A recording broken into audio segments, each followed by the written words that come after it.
La famille s'agrandit, vous êtes à la recherche d'un VUS intermédiaire pouvant accueillir jusqu'à 7 passagers. Le GMC Acadia est un produit intéressant et de bonne compétition sur le marché actuellement. Voici quelques points à considérer pour vous aider à magasiner le bon véhicule. Il faut d'abord savoir que l'Acadia a été réduit en termes de format en 2017. Donc, les modèles produits avant cette année-là que vous trouverez dans l'usager ne seront pas les mêmes que ceux qui sont proposés pour 2018. On a enlevé plusieurs centimètres sur la longueur, la hauteur et la largeur du véhicule, ce qui a permis d'économiser plus de 300 kg en poids et qui devrait certainement améliorer la consommation d'essence positivement pour les modèles émergents. Tout comme la concurrence, nous avons le choix entre plusieurs options cette année.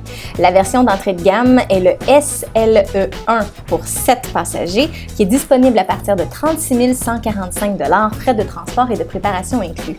Cette version vient avec un moteur 4 cylindres de 2,5 litres, une boîte de transmission automatique à 6 rapports et la traction avant. On peut ajouter la traction intégrale pour 3 000 $ supplémentaires. On profite déjà de la technologie d'arrêt-démarrage, du volant gainé de cuir, du régulateur de vitesse, de la commande de température à 3 zones, d'un écran tactile de 7 pouces qui embarque le système d'infodivertissement de GMC compatible avec Apple CarPlay et Android Auto. Il offre également une caméra de marche arrière et Sirius XM. Très intéressant. Vient ensuite la version SLE2 qui peut accueillir 6 passagers de série et qui vient avec un autre moteur. C'est un V6 de 3,6 litres un peu mieux garni qui propose une meilleure consommation de carburant cette année. On conserve la même boîte de transmission automatique à 6 vitesses et la traction avant d'entrée de gamme avec également la possibilité d'ajouter la traction intégrale. Cette version est disponible à partir de 40 850 $. Il offre aussi le haillon à commande électrique, les sièges chauffants pour le conducteur et le passager avant, les phares anti-brouillard, le démarreur à distance et les longerons de toit argent. Passons maintenant à la version SLT1 qui propose la traction intégrale de série et qui ajoute le soutien lombaire au siège conducteur, le cuir perforé aux premières et deuxièmes rangées, un système sonore Bose à 8 haut-parleurs, le groupe d'alerte au conducteur de base et un écran tactile qui est plus gros, donc de 8 pouces.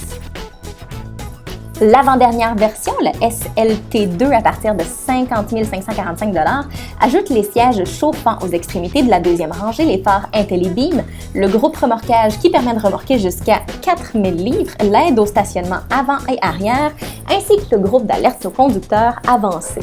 Enfin, la dernière version, celle que j'ai eu l'occasion d'essayer, qui est le Acadia Denali, disponible à partir de 54 945 $.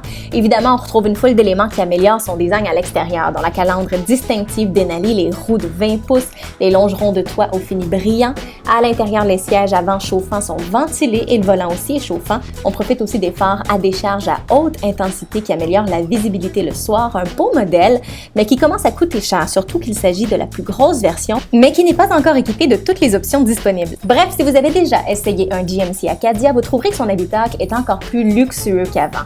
Avec maintenant la chaîne audio Bose disponible, les sièges avant et arrière chauffants et la borne intégrée Wi-Fi 4G LTE, il ne manque rien à bord pour profiter de déplacements impeccables au quotidien. L'Acadia affiche une excellente cote de sécurité, offre un bon agrément de conduite et un bon système multimédia qui est facile d'utilisation. L'habitacle est bien designé, le nouveau moteur V6 est plus économique, on apprécie et la conduite est souple et raffinée. Bon, les points qu'on a moins aimés maintenant, ça se situe au niveau de la puissance qui est mal adaptée du moteur. Il y a aussi son prix qui grimpe rapidement à mesure qu'on ajoute des options.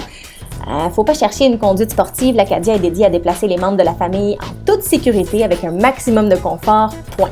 Il n'y a pas non plus de version hybride ou turbo qui sont proposées. La compétition est féroce dans ce segment. Plusieurs modèles de d'autres marques sont disponibles actuellement sur le marché, dont les Buick Enclave, Chevrolet Traverse, Dodge, Durango, Ford Flex, Ford Explorer, Honda Pilot, Hyundai Santa Fe, Infiniti QX60, Lexus GX, Lincoln MKT, Mazda CX-9, Nissan Pathfinder, Toyota Highlander et Volkswagen Touareg. Bref, bon magasinage!